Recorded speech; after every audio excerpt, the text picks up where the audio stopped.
morning. So it's my pleasure today to introduce you Aïda Fall, who is doing a PhD under my supervision together with Dimitri in Geneva, and Professor Paul Unschuld, who is working at the Department of Psychiatry at the University of Geneva and the So Aïda started with us in 2021. She's doing currently her third year PhD. She's working on exploring the pathophysiological mechanisms of Alzheimer's disease with advanced techniques of brain connectivity. And she also got the chance to spend a semester in Montreal at McGill recently, so she just came back and to do part of her PhD. And she will tell us all the details today. So without further ado, I give the stage to Aïda. Please welcome her. Thank you, Julia, for this very nice introduction. So hello, everyone. Today, I would like to share with you the topic of my PhD, which is the functional connectivity that is associated with Alzheimer's disease genetic risk factor, A24. So as you probably all know, Alzheimer's disease is the most common cause of dementia in older adults. It is characterized by biomarkers such as amyloid beta deposit and hyperphosphorylated tau in the brain. There is a progressive brain disorder that slowly destroys both memory and thinking skills, but it's not a normal part of aging. And there's a consensus among experts that an effective treatment needs to be really administered as early as possible to either slow down the progression of the disease or even maybe reverse it. And advanced fMRI techniques may be used to really detect the early changes. And so to this effect, the main aim of my PhD is to provide better understanding about Alzheimer's disease detection. So first, a bit of background. So functional magnetic resonance imaging, fMRI, measures brain activity by really detecting the changes into the contrast between deoxygenated and oxygenated blood flow. And this measure is called the Bolt signal. And we use the functional connectivity to really look at the relationship between the brain regions. So in other words, functional connectivity is the connectivity between the brain regions that share functional properties. So here in this example, you have two different brain regions that are distant, and they have synchronous neuronal oscillation, meaning that they are active at the same time, so they are functionally connected, regardless of the structural link that they may have. And so functional connectivity is normally computed using the Pearson correlation. And when you compute it pairwise for all the brain regions, we get what is called the functional connectome, which is a region by region matrix that contains all the correlation values. And so those regions that present the synchronous activity will then constitute a network. And several studies show that specific networks are present during rest and while performing the task. And the most known resting state network is the default mode network, the DMN. And so it's known to be active when a person is not focused or when you daydream, for example.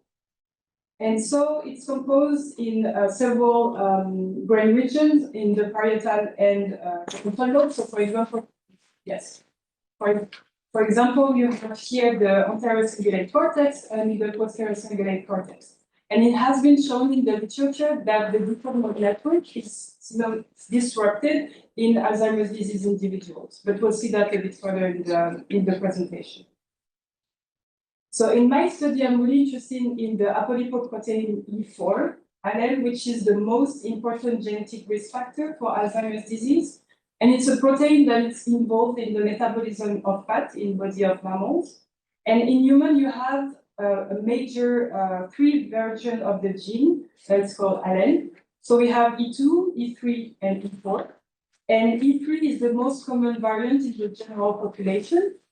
E4 is the major genetic risk factor for AD, and E2 is known to be protective for the disease. And so, for example, here in this figure, you have on the y-axis the odds ratio for developing Alzheimer's disease, and on the x-axis the apolipoprotein E genotype. And so, if you take E3, E3 as a reference, you can see a relative increase in the frequency of ApoE4 for developing Alzheimer's disease that is linked with this odd ratio. And so in the literature, it has been shown that really, if you have two ApoE4 allele, you represent 10 times higher genetic risk than if you have E2. So researchers showed that around 40% of patients have at least one ApoE4 allele. So to give you a more concrete sense of the importance of the frequency of this allele in the population, the prevalence of this allele is in healthy individuals in Europe is around 20%, compared to this 40% in patients with AD. So many studies in both human and mouse model were able to really show that A-beta amyloid and amyloid plaque in the brain are ApoE isoform dependent, implying the important role of ApoE in the regulation of A-beta metabolism and in the plaque formation and A-beta toxicity, meaning that if you have E3, you will present more amyloid plaque than if you have E2. And it's even more so if you have E4. So for some time now, researchers are really investigating Alzheimer's disease in terms of a continuum. So here in this figure, you have on the y-axis the cognitive function and on the x-axis the years. And you can see really a progression from early manifestation to the really pathological process of Alzheimer's disease. So for example, here you have what's called the subjective memory complaint, which is really a self-reported memory problem that may or may not present with objective cognitive impairment. And also the mild cognitive impairment, which is an early stage of memory loss or cognitive ability loss. And finally, the Alzheimer's dementia. However, there's a different level of individual risk for dementia, meaning that not everyone with subjective memory complaint will then develop Alzheimer's disease. So now let's go back to the default mode network. So here you have the resting state brain activation of the DMN in healthy elderly individuals. And if you look at this blue arrow, it shows you the activation within the posterior cingulate cortex. And here with the green arrow, the hippocampus activation. And when you compare it to the Alzheimer's disease individuals in the both region, you can see that there's a reduction of activation in both. So the default mode network activity can distinguish Alzheimer's disease from healthy aging individuals. So in this study, researchers really tried to compare Alzheimer's disease individuals and cognitive normals, and they were able to show different differences in resting state functional connectivity in cognitively normal with beta amyloid deposition compared to those without amyloid plaques, suggesting that really early manifestation of A-beta toxicity can be detected by using the resting state functional connectivity, especially in regions that are part of the default mode network, as you can see here on this figure, but also in key memory region of that is known to be altered in Alzheimer's disease, such as the hippocampus and the parahippocampal area. So disruption of the default mode network is associated with Alzheimer's disease pathology in normal old age person. Okay, so in this last study, researchers randomly selected 16 ApoE4 carriers and 16 non-ApoE4 carriers, and in a non-demented elderly population.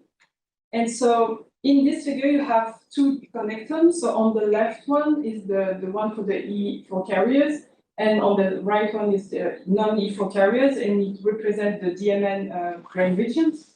And they were able to find that the default mode network functional connectivity of E4 carriers was significantly decreased, so here more blue, compared to non-carriers. So all the studies that I presented here are really focusing on really comparing Alzheimer's disease individual with cognitively normal.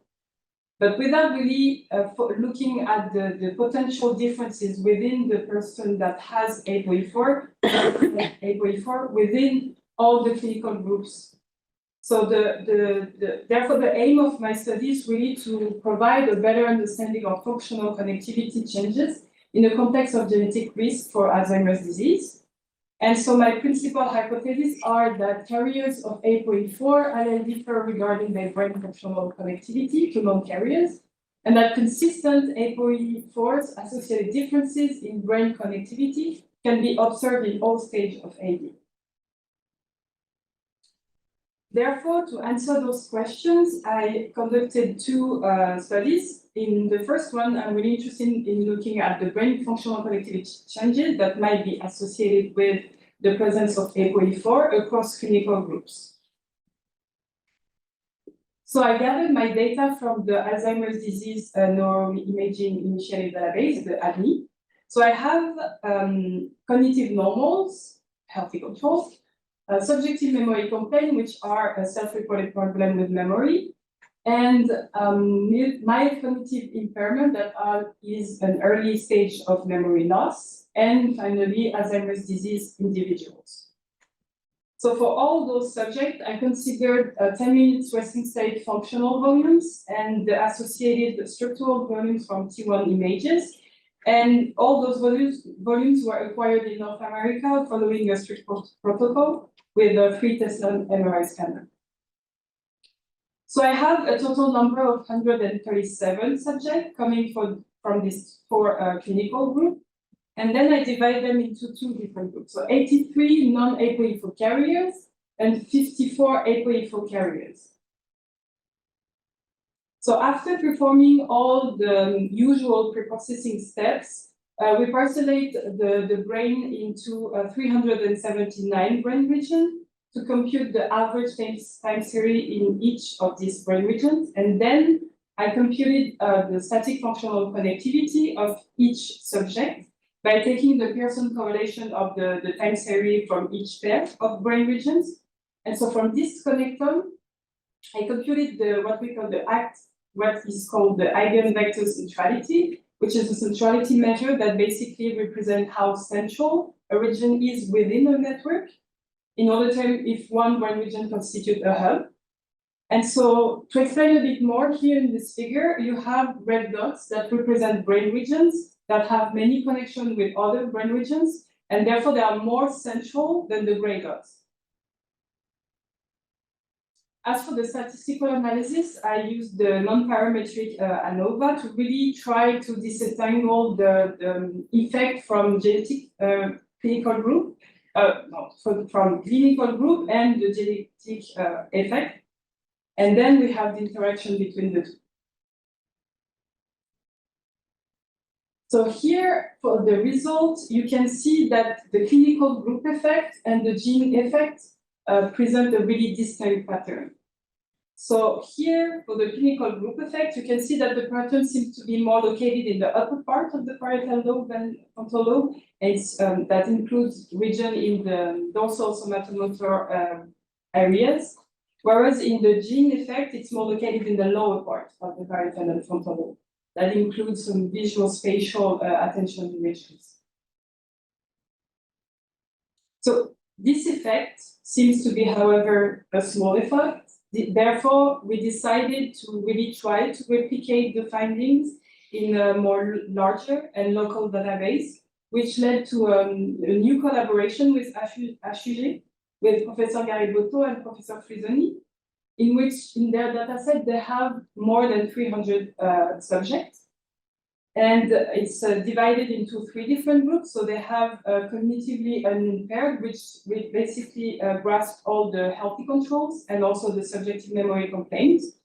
And they also have mild cognitive impairment individuals and Alzheimer's disease individuals. And the main idea here will be to really use the same methodology from the study 1 to this local data set. So now for the second study, I was interested in looking at the evolution of brain functional connectivity that might be associated with the presence of APOE4, but in a healthy population. So I went to McGill University in Montreal for 6 months to conduct this study, and the aim was really to detect as early as possible the Alzheimer's disease. So I really shifted in this healthy population where actually an intervention can happen. And so 10 years ago, both McGill University and Douglas created this project that is called Prevent AD to really try to characterize the pre-symptomatic process of Alzheimer's disease, but also to combine multiple biomarkers into simple metrics to really track and predict the progression of the disease. So they were able to gather 277 subjects, and they included only subjects that had one parent or at least two siblings with Alzheimer's disease, but they are completely cognitively intact.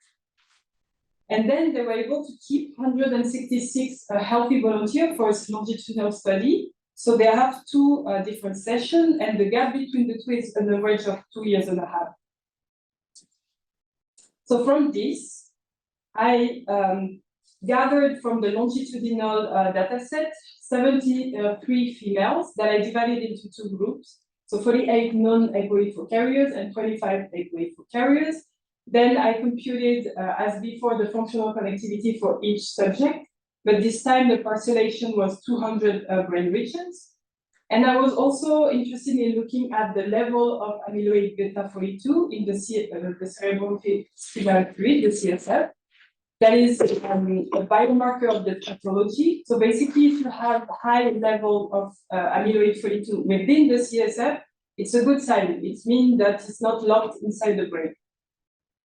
And so to be able to really link all these variables together, I conducted what's called the partial least square analysis. And it's basically a technique in which it can allow you to really link the brain data with multiple behavioral data, such as, for example, age, attention, and in our case, amyloid 42, in a multivariate way. So as for the results that we were able to find, so here in this figure, you have on the y-axis the correlation between brain and behavior. And on the x-axis, you have the two different groups, so having all of the G. And the colors is the first one is the first time point, and the second time point here. And so in this brain matrix, you have the significant regions, and red means an increased connectivity, and blue means a decreased connectivity. That is together with the behavioral variable.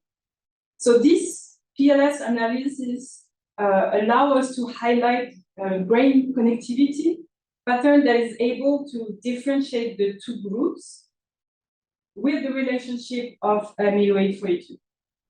So in other words, within the APOE4 group, there is a significant brain connectivity that is correlated with an increase of amyloid 42 level. However, you can see that the trend seems to be the same for both time points, meaning that maybe this gap of 2.5 years is not enough to really see the evolution of the brain functional connectivity. And as we speak, they are gathering a third time point that will have more than 5 years of gap. So here it's a brain plot showing the exact same results, but to better visualize, you have one sphere that represents one brain region, and their size represents the degree of connection, and the relative strengths are illustrated either in red for positive and blue for negative. And so, for example, here, this red region within the parietal lobe show you that there's an increase of connectivity that is linked with higher level of amyloid 42. And here, for example, this blue region show you in the prefrontal cortex that is part of the DMN, show you a decrease of connectivity that is linked with the amyloid level. So for the future step of this study, so first, it will be to include, of course, this third component that should be ready by mid-2024. And also to add more behavioral data, such as attention, memory, and also hyperphosphorylated tau, that is another pathological biomarker, to really have a better overview of like the impact of this genetic risk factor on the brain functional connectivity associated with this behavioral data. So to conclude, we were able to identify a specific pattern of resting state functional connectivity that is associated with carrier status of APOE4 allele. And also additional longitudinal study are needed to really characterize the brain functional connectivity evolution associated with the presence of APOE4. And finally, this identified connectivity pattern might serve as a response marker for disease-modifying therapeutical intervention at early disease stage. That's it for me. Thank you for your attention, and I will be glad to have suggestions and questions.